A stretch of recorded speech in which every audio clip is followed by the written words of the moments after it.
Hello, my name is Midian Flux Bettis. I am a visual artist and most recently uh, experimenting in exhibition design using unusual spaces. I have always been drawn to art. I've had my art in exhibitions since junior high, maybe.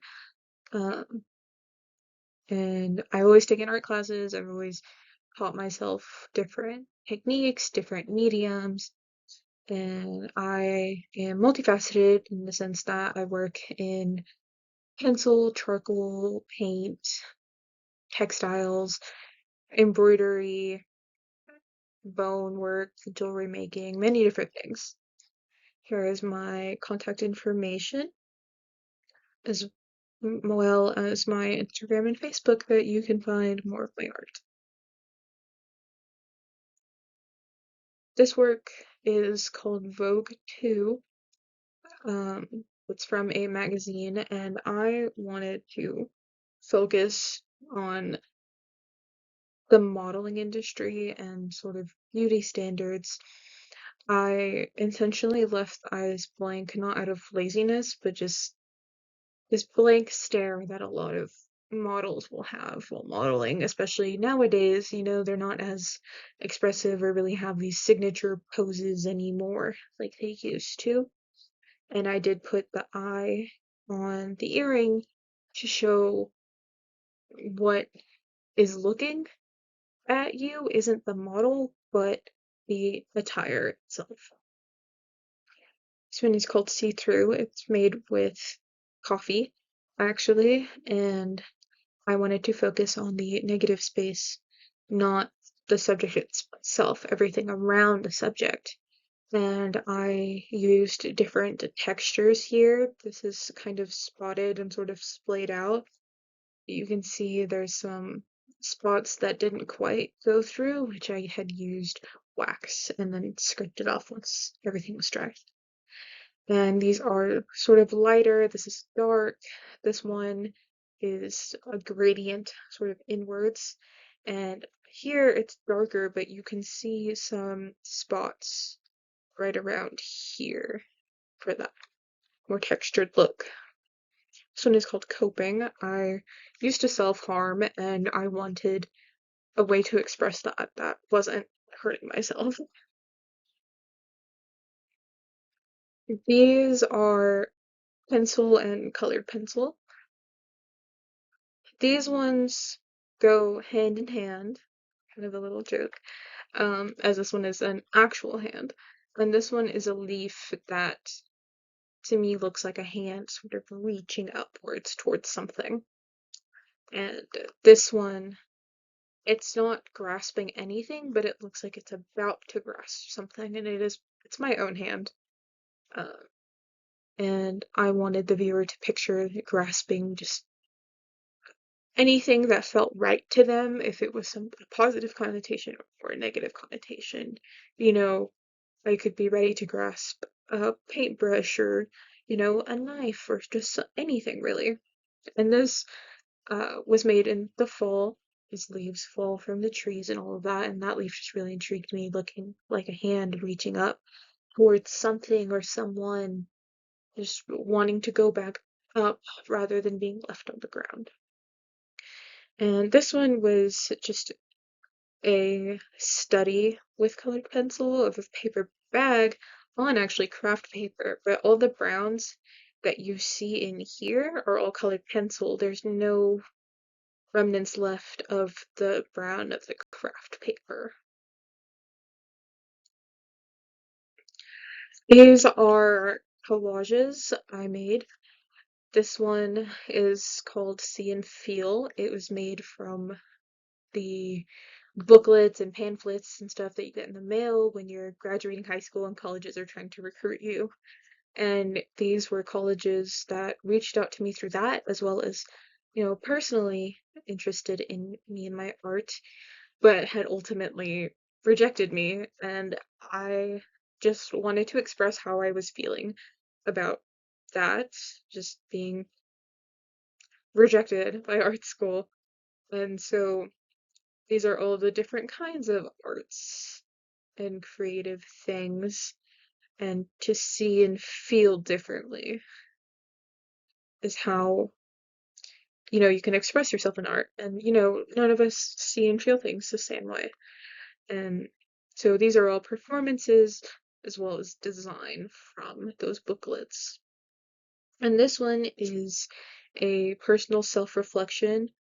It was made my junior, senior year of high school whenever I was getting ready, applying to colleges, working up on my portfolios and all of that kind of thing, which is why there is chapter 2 right here. So it was sort of closing the chapter on my previous schooling to opening to the next one.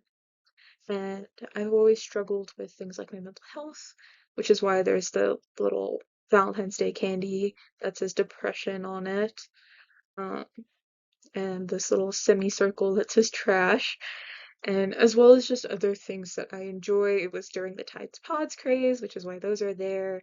An actress I like, where I'm covering is a show I like, my favorite movie.